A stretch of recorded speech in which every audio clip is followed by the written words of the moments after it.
Após a convenção do apóstolo Paulo a Cristo, em Atos capítulo de número 9, Paulo passou 3 anos em Damasco com Ananias e outros discípulos daquela cidade, conforme ele registra em Gálatas capítulo 1 e versos de número 18. Lá começou seu ministério. Paulo retornou então a Jerusalém, patrocinado por Barnabé, que o encorajou e apresentou aos apóstolos. Mas depois de tantos atentados contra a sua vida por parte dos seus antigos colegas zelosos judeus, ele foi enviado pelos apóstolos a Tarso. Passasse-ia 14 anos antes que ele retornasse a Jerusalém, conforme ele diz em Gálatas capítulo de número 2 e versos de número 1. Paulo permaneceu na região norte por cerca de 8 anos, firmando-se na fé e ensinando nas igrejas, especialmente em Antioquia, conforme o texto de Atos capítulo de número 11, versos de número 25 e versos de número 26.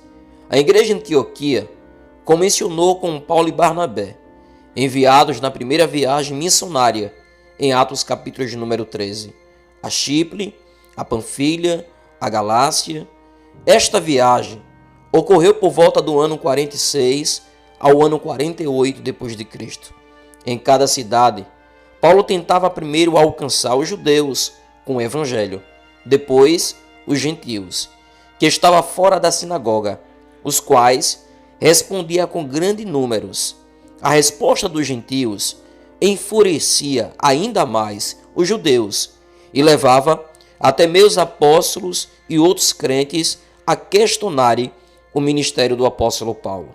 Mas o problema de levar o evangelho aos não-judeus foi de certa forma resolvido no concílio de Jerusalém, por volta do ano 50 depois de Cristo, conforme registra o texto em Atos capítulo de número 15. Paulo realizou outras viagens missionárias, estabelecendo igrejas em Éfeso, Filipos, Tessalônica, Coríntio e outras cidades ao longo da costa mediterrânea e em seu interior. Essa viagem ocorreu por volta do ano 50 ao ano 52 e em 53 ao ano 57 depois de Cristo. Durante a sua terceira viagem missionária, Paulo decidiu retornar a Jerusalém para entregar a oferta em dinheiro que ele havia coletado entre as igrejas, embora soubesse que os inimigos estivessem esperando, em Atos capítulo de número 20, versos de número 22 ao verso de número 24. A chegada de Paulo em Jerusalém foi inicialmente pacífica, conforme exige Atos capítulo de número 21, a partir do verso de número 17.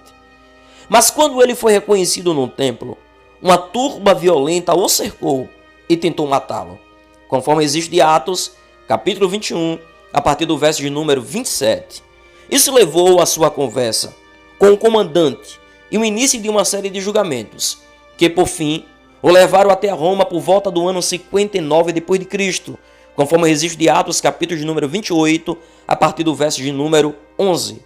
Embora estando sob a guarda romana em uma casa, Paulo foi capaz de dar continuidade ao seu ministério, enquanto estava em Roma, ensinando a todos que vinham para visitá-lo e ouvi-lo. Além disso, ele foi capaz de escrever as epístolas da prisão, Éfesos, Filipenses, Colossenses e Filemão. Esta condição durou 2 anos, conforme existe Atos, capítulo de número 28, versículo de número 17 ao verso de número 31. De acordo com a tradução, Paulo foi libertado após esses 2 anos. Algumas razões para essa tradução são as seguintes. Primeiro, Lucas não fornece uma versão detalhada do julgamento de Paulo diante de César, e Lucas era um historiador detalhista. Segundo, a acusação tinha 2 anos para levar o caso a julgamento, e pode ser que o prazo tivesse se esgotado. Na carta de Paulo aos Filipenses, escrita durante o seu aprisionamento em Roma, ele sugeria que logo seria libertado e faria mais viagens. Quarta, Paulo mencionou vários lugares onde ele pretendia levar o evangelho. Quinto, a antiga literatura cristã fala claramente sobre outras viagens de Paulo. Após a sua libertação, Paulo provavelmente partiu em outras viagens missionárias até Éfeso, onde deixou Timóteo, conforme o registro em 1 Timóteo capítulo de número 1 e versos de número 3, indo depois para Colossos e depois para Macedônia. Ele pode ter também realizado seu objetivo de ir até a Espanha, conforme o registro em Romanos capítulo de número 15, versos de número 24 ao verso de número 28. E por fim, ele provavelmente foi para o leste e visitou a Creta, conforme ele deixou claro no registro em Tito, capítulo de número 1 e versos de número 5, onde deixou também Tito para organizar e liderar a igreja.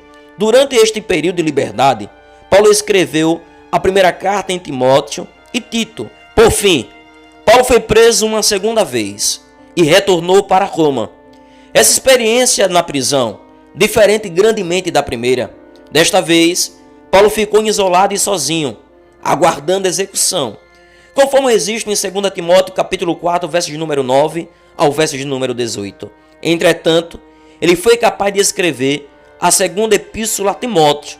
Paulo foi martirizado na primavera do ano 68 d.C., conforme a tradução, por ordem do imperador Nero. Do início ao fim, o ministério de Paulo se concentrou em levar as boas novas de Cristo ao mundo.